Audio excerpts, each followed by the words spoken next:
সুপ্রিয় দর্শক, এই মুহূর্তের সবথেকে বড় খবর।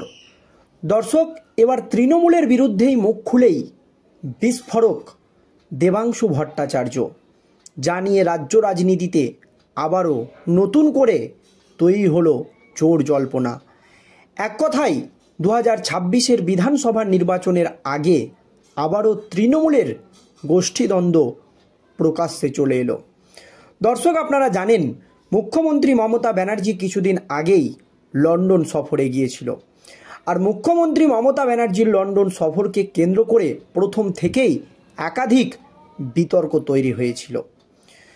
রাজ্যের বিরোধী দল সিপিআইএম দাবি করেছিল যে রাজ্য সরকারের কাছে লন্ডন থেকে কোনো রকম আমন্ত্রণপত্রই নাকি আসেনি মুখ্যমন্ত্রীর জন্য। এই নিয়ে শাসক দল এবং বিরোধী দলের মধ্যে তুমুল বাকযুদ্ধ বাঁধে। তারপরেও লন্ডন সফরে গিয়েছিলেন মুখ্যমন্ত্রী মমতা ব্যানার্জি, কিন্তু মুখ্যমন্ত্রী মমতা ব্যানার্জিকে লন্ডন সফরে গিয়ে কার্যত বিক্ষোভের মুখে পড়তে হয়েছিল। শুধু তাই নয়, মুখ্যমন্ত্রী মমতা ব্যানার্জিকে আরজিকর কাণ্ডে মহিলা চিকিৎসকের মৃত্যুর ঘটনা নিয়ে একাধিক প্রশ্ন করা হয়েছিল, যার জেরে অস্বস্তিতে পড়েছিল লন্ডনে গিয়ে মুখ্যমন্ত্রী মমতা ব্যানার্জি। আর এই আবহে মুখ্যমন্ত্রী মমতা ব্যানার্জির লন্ডন সফরকে ঘিরে কার্যত ক্ষোভ উগরে দিলেন তৃণমূলের আইটি সেলের প্রধান দেবাংশু ভট্টাচার্য। আর এবার দেবাংশু ভট্টাচার্য যা মন্তব্য করলেন বা যা বললেন, তাতেই রাজ্যের শাসক দল তৃণমূলের গোষ্ঠীদ্বন্দ্ব একেবারে প্রকাশ্যে চলে এলো 2026-এর বিধানসভা নির্বাচনের আগে। আর জানিয়ে রাজ্য রাজনীতি একেবারে সরগরম হয়ে উঠেছে। কি বলেছে দেবাংশু ভট্টাচার্য, শুনুন দর্শক। গত সপ্তাহে অক্সফোর্ডের কেলগ কলেজে বক্তৃতার সময় আচমকায় একাংশের প্রশ্নের মুখে পড়েছিলেন মুখ্যমন্ত্রী মমতা বন্দ্যোপাধ্যায়।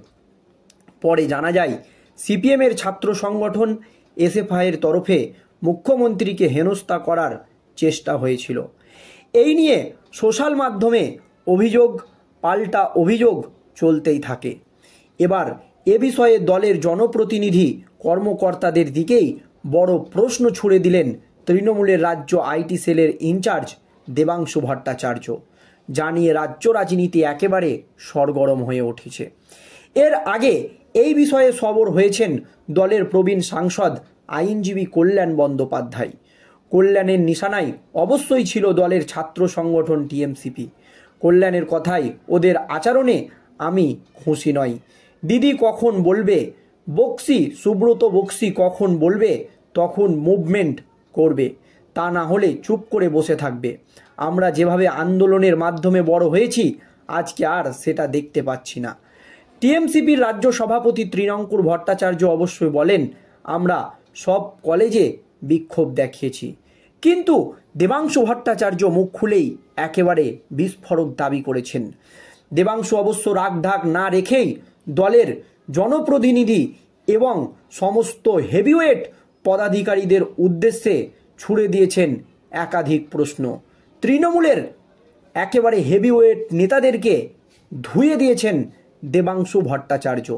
তৃণমূলের রাজ্য আইটি সেলের ইনচার্জ দেবাংশু ভট্টাচার্যের কথাই, এই নেত্রীর জন্যই আজকে আমাকে আপনাকে লোকে চিনেছে, জিতিয়েছে। দল আপনাকে কঠিন সময়ে দেখেছে, এগিয়ে দিয়েছে।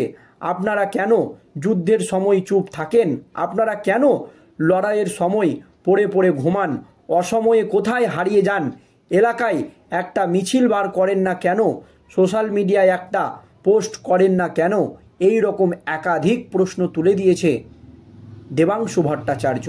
তৃণমূলের অন্দরে এমন কথা শোনা যায় যে পদ পাওয়ার জন্য কেউ কেউ যতটা মরিয়া, কাজের সময় তাদের ততটা আগ্রহ দেখা যায় না।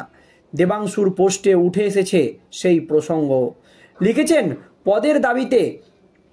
পদের দাবি জানানোর জন্য সময়ে তো গলার জোরে গগনভেদ করার জোগাড় হয়, কিন্তু যুদ্ধের সময় মৌনব্রত। সব ইস্যুতে দল কিংবা মন্ত্রী বলে দেবে, তারপর নামতে হবে। প্রতিবার এর ওপর থেকে আসা কর্মসূচিতে অপেক্ষা করতে হবে। নেত্রীকে অসম্মান করলে গায়ে জ্বালা ধরে না, তখনও নির্দেশ আসার অপেক্ষা করতে হয়।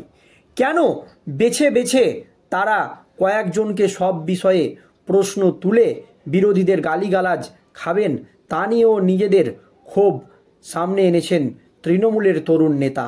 দেবাংশুর কথায় আমরা কজন লড়ব, শুধু আমরা কজন মুখ খুলব প্রতিবার, আমরাই গালাগাল খাবো, আমাদেরও তো পরিবার আছে।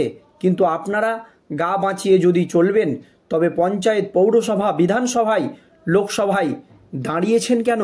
এই মন্তব্য করেন দেবাংশু ভট্টাচার্য।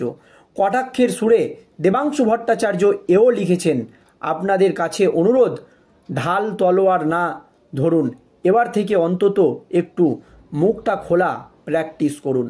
রাস্তায়, মাঠে, মিডিয়ায়, সোশ্যাল মিডিয়ায়, যেখানেই হোক প্লিজ, তারপর না হয় আপনারাই আবার কাউন্সিলিংয়ের কর্মাধ্যক্ষ, সভাপতি, বিধায়ক, সাংসদ হবেন। বিষয়টি প্রকাশ্যে আসতে শোরগোল তৈরি হয়েছে। এখন দেখার নেতৃত্বের তরফে দেবাংশুর প্রশ্নের কি ব্যাখ্যা দেওয়া হয়।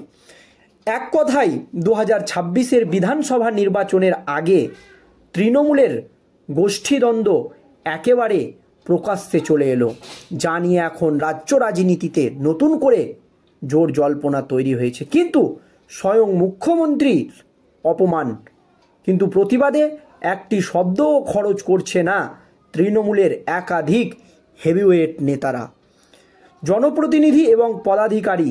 তাতেই এবার মেজাজ হারালেন তৃণমূলের আইটি সেলের প্রধান দেবাংশু ভট্টাচার্য।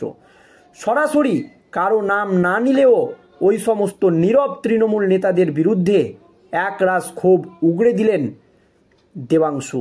তারপরই দেবাংশুর অনুরোধ, নেত্রীর আত্মসম্মানের সময় অন্তত মুখটা খুলুন।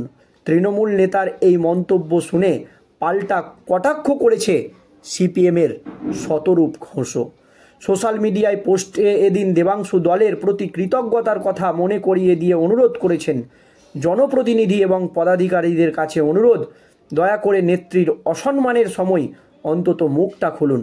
এই নেত্রী দলের অনুমোদনেই আপনি, আমি আজ কেউ নির্বাচিত সদস্য, কেউ বা বড় পদের অধিকারী। এই নেত্রীর জন্যই আজ আমাকে আপনাকে লোক চিনেছে, জিতিয়েছে। কিন্তু এই নিয়ে আপনারাই মুখ খুলছেন না। আর কেন মুখ্যমন্ত্রী মমতা ব্যানার্জির ওপরে বিরোধীরা এত আক্রমণ করছে, তারপরও এই সমস্ত হেভিওয়েট নেতামন্ত্রীরা মুখ খুলছে না, তা নিয়ে কিন্তু রাজ্য রাজনীতিতে তৈরি হয়ে গিয়েছে জোর জল্পনা। দর্শক, এই নিয়ে আপনাদের মতামত জানাবেন। ধন্যবাদ।